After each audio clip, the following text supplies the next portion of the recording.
Halo Lur, selamat datang kembali di channel Ngintip Alur, channel yang berisi kumpulan alur-alur film menarik dan epik yang semoga bisa menghibur kalian di kala sedih karena cewek yang kamu sukai ternyata suka dengan wanita lain. Kali ini gue akan merangkum cerita dari film The Dreamers yang rilis pada tahun 2003. Film ini menurut saya agak aneh dan tidak lazim tapi seru untuk diceritakan. Karena film ini mendapatkan skor yang cukup baik dari IMDb yaitu 7,2. Film ini menceritakan seorang lelaki muda yang bertemu dengan wanita dan saudara laki-lakinya yang merupakan pencinta film romantis. Mereka bertiga terjebak dalam hubungan percintaan yang aneh. Tapi sebelum nonton, pastikan kamu sudah dalam posisi yang nyaman. Satu lagi, jangan lupa siapin tisu. Ya, buat pengaman aja, siapa tahu ntar becek. Tapi sebelum lanjut, jangan lupa klik subscribe dan aktifkan tombol loncengnya agar kamu tahu kalau ada video baru lagi yang kami buat, oke? Film diawali dari seorang pemuda yang baru tiba di Perancis yang bernama Matthew. Matthew adalah seorang mahasiswa pertukaran pelajar dari Amerika Serikat yang dikirimkan ke Perancis untuk belajar bahasa di sana. Di Perancis, selain belajar bahasa, si Matthew juga mengikuti perkumpulan yang di dalamnya terdapat orang-orang yang suka nonton film. Alur kisah film ini diiringi dengan di mana terdapat adegan para pendemo yang berujung kerusuhan pada tahun 1968 di Perancis. Di scene ini kita diperlihatkan dengan seorang gadis yang memakai topi merah khas Perancis yang berdiri tepat di depan pagar besi. Gadis ini bernama Isabel. Tak lama setelah itu, Matthew datang dan mereka berkenalan. Tatapan tajam Isabel membuat Matthew penasaran saat itu. Di scene ini, Matthew mulai merasakan adanya percikan-percikan api asmara dengan Isabel. Kemudian saat itu, Matthew juga diperkenalkan dengan saudara kembar Siam, Isabel yang bernama Theo. Akan tetapi, perkenalan mereka tidak berlangsung lama karena tiba-tiba unjuk rasa mahasiswa saat itu berujung ricuh dengan pihak kepolisian dan mereka pun kabur dari sana. Matthew adalah seorang anak baik-baik yang sering mengirimkan surat untuk ibunya saat di Perancis. Keesokannya, saat Matthew baru bangun tidur, dia mendapat telepon dari Theo dan mengajaknya untuk makan malam di rumahnya. Sebagai seorang yang masih lugu, Matthew merasakan ada hal yang berbeda saat diundang untuk makan malam oleh keluarga Theo dan Isabel. Setelah selesai mereka makan malam, Matthew ditawari untuk menginap di rumah mereka. Kemudian saat itu, orang tua Isabel pamit untuk pergi. Isabel memberikan sebuah ciuman di bibir Theo dan Matthew. Matthew bingung karena ini merupakan sesuatu yang aneh, tapi entah apakah ini memang sesuatu yang wajar kalau di Perancis. Di pertengahan malam, tiba-tiba Matthew kebelet pipis. Saking kebeletnya, Matthew malah pipis di wastafel kamar mandi. Sungguh tamu yang kurang ajar ya. Setelah pipis, Matthew melihat ke kamar Isabel yang terbuka. Ternyata di sana mereka berdua tidur tanpa mengenakan apapun. Keesokan paginya, suasana di sana sudah makin aneh karena Matthew dibangunkan oleh Isabel dengan menghisap tai matanya. Anjay. Matthew pun bingung. Kemudian Isabel membenarkan hal itu karena dia juga sering melakukannya ke Theo. Keanehan pun berlanjut antar kedua saudara kembar Siam ini.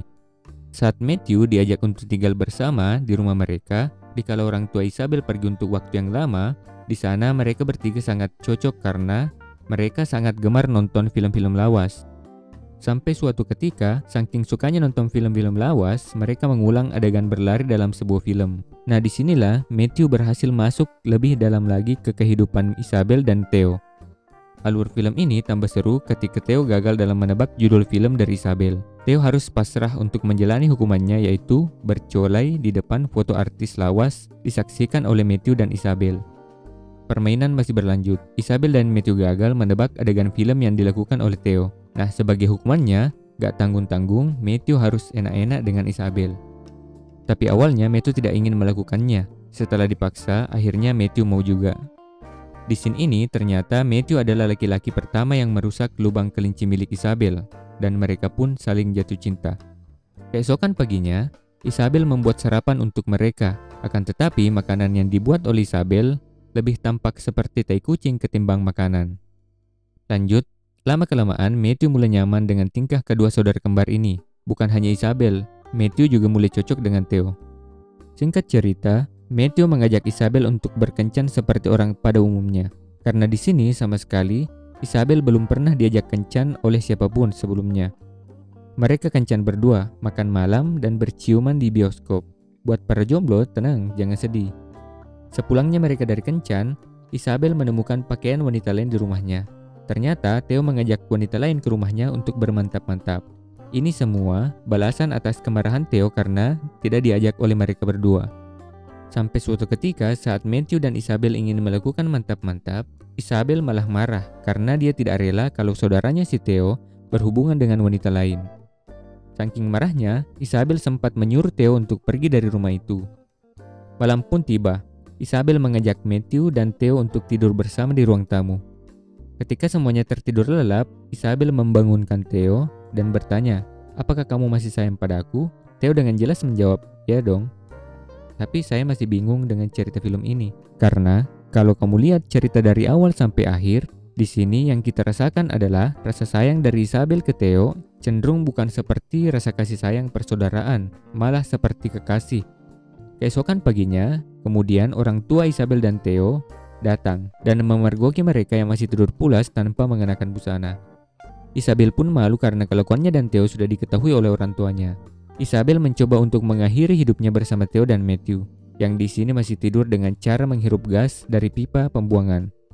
Namun, rencana Isabel gagal karena tiba-tiba ada sebuah lemparan batu yang memecahkan kaca jendela. Mereka bangun dan melihat keluar. Mereka melihat ada banyak pendemo di luar sana, dan mereka pun memutuskan untuk bergabung dengan para pendemo ini. Theo yang dipengaruhi oleh para pendemo ini menyiapkan sebuah bom molotov, tapi Matthew menghalangi Theo. Isabel yang tidak bisa berpisah dengan Theo akhirnya ikut dengan Theo. Tapi Matthew memutuskan untuk tidak ikut dengan mereka berdua, dan filmnya tamat. Sedikit informasi buat kalian, draft pertama skenario ini diadaptasi oleh Gilbert Adair dari novelnya sendiri, The Holy Innocents. Selama praproduksi, Bertolucci membuat perubahan. Dia membumbui narasi dengan klip dari film yang dia sukai dan menghapus konten homoseksual, termasuk adegan dari novel yang menggambarkan Matthew dan Theo berhubungan enak-enak yang menurutnya terlalu berlebihan. Eva Green meminta kepada The Guardian bahwa tim dan orang tuanya meminta untuk tidak berperan sebagai Isabel karena khawatir film tersebut yang menampilkan banyak adegan tanpa busana yang berdampak buruk pada karirnya nanti. Ketika Eva Green melihat potongan kasar dari film tersebut, dia cukup terkejut dan harus membuang muka selama adegan enak-enak itu berlangsung. Dia kemudian mengatakan kepada pewawancara bahwa baginya seolah-olah saya memiliki cerita lain di dalam pikiran saya. Aduh, cukup lelah rasanya melihat cerita percintaan mereka bertiga. Sebuah alur film yang sampai saat ini masih membuat saya keheranan, terutama pada tokoh Isabel dan Theo. Kalau kalian punya pendapat lain tentang film ini, tulis di kolom komentar ya, lur. Dan apabila menurut kalian alur cerita dari film ini menarik untuk ditonton, klik tombol like. Jangan lupa subscribe. Terus pantengin channel ini buat alur-alur film berikutnya. See you!